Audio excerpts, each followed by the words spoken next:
It's Laura Eubanks of Design for Serenity, and this is day 5 in Scripps Ranch. And today I'm going to take the time to walk you through a little succulent tapestry installation.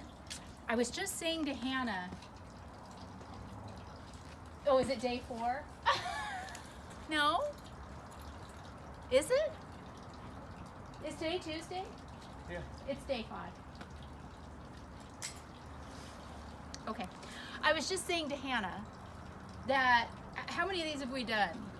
And she said we should do a tip. And I said, no, people have seen me too many of these. But this one is different in the sense that we are using leftover materials to create this tapestry. This project was bid in the backyard. And we're getting creative and artsy-fartsy with the front by using leftover materials and robbing Peter to pay Paul, and it's just really fun and creative. So we've got some soil. This, I've talked about this. I like this Kellogg all-natural garden soil because it's 3 cubic feet. It's a big bag. So if you've got a small space and you don't want to buy in bulk, this is really good stuff to use to mound. We've got some little Baja red boulders. I'm going to put 5 in here. And then the plant material, like I said, is just leftover. So let's see how far we get with it.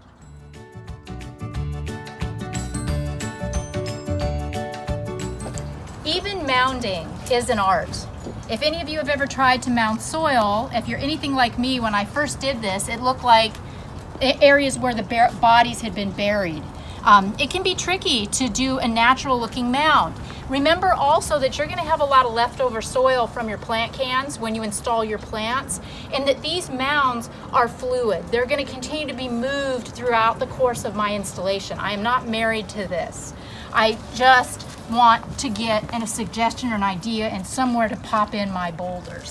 So when I do my little mini boulder and I drop it on my mound, then I can work the soil up and around the boulder, and that creates a more natural look when I build the soil up around the rock, and it completely changes the dynamic and the topography of the mound. So just throw the dirt down, make some mounds, get started, but be willing to butz around with it a bit until you get it just right.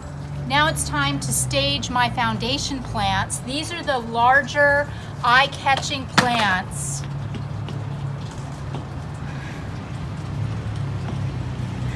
in your installation.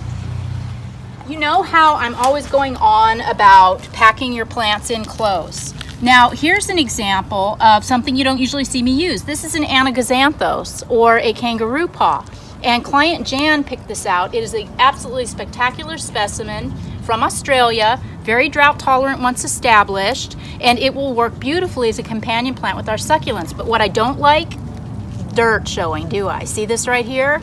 So I cut a little Crassula argentea sunset. I'm going to take these pieces.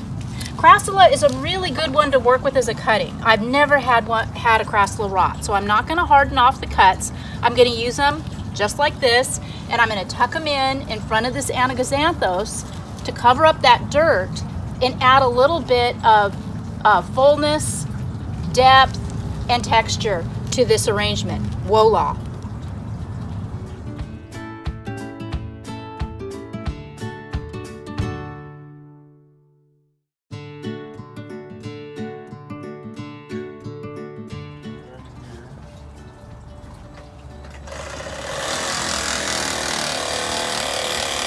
Remember, there are no straight lines in nature.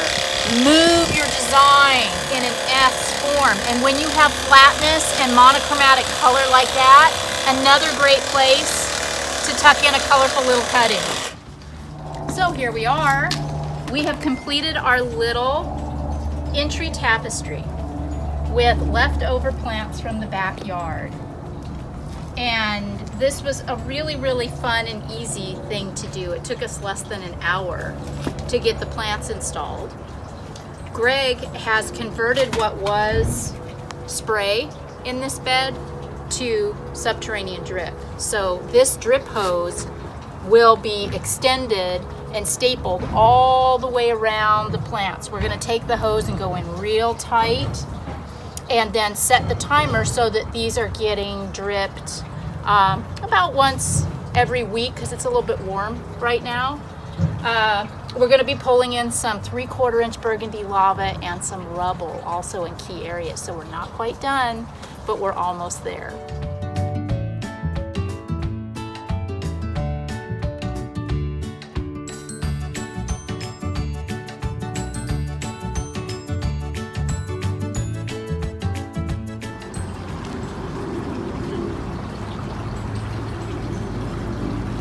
This is a very organic conclusion to this tapestry. We have not hosed it off yet. These rocks are still really, really dirty, and the fun part, as you know, is giving everything a bath, but that's later. Did finish the tapestry. We've got a rose garden here. We've got lots of different, 7 different rose varieties. We have a little phlomis right here that'll grow to be a really lovely bush that gets yellow. It's Jerusalem sage, it gets yellow flowers, very pretty. This is going to be a decomposed granite patio where we will stage a couple of chairs. Hannah, if you want to show them from here the view. The neighbors have done a beautiful job on their slope over there, and it's a really peaceful, relaxing view, not only of our dry stream bed and the view of the whole back garden, but the neighbor's borrowed landscape as well. We have this area over here will also be decomposed granite, and then I'm going to run burgundy lava all along the edge of the stream bed here. We've dug our hole for the fire pit. Fire pit will be installed. Greg will be building benches to stage around it. Then we will be pebbling for a floor around the fire pit.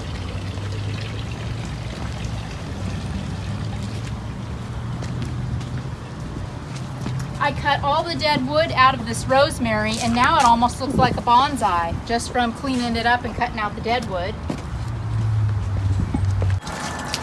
We planted these little cutouts with aloe cameronii and crassula sunset jade. The guys are doing burgundy lava on the little tapestry installation that we did earlier today.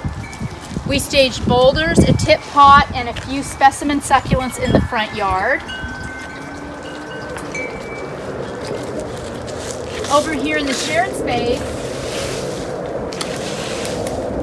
working it out, almost done.